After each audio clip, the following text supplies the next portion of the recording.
Hi everybody, this is Judy at Judy in the Kitchen. Today we're talking about leeks, and I have a list of tips and ideas for you that should help you out when you're using leeks. Maybe you're not overly familiar with them, or you're just looking for some new ideas and some tips that will help you out when you're using those leeks that you have.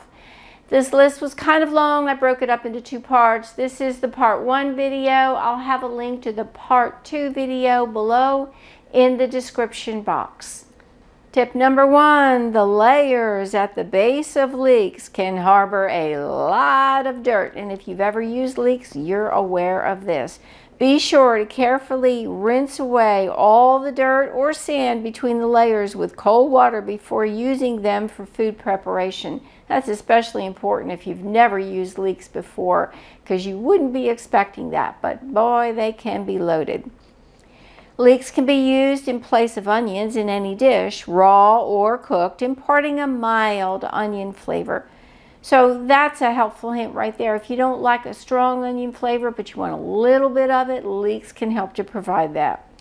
Add finely chopped raw leeks to salads.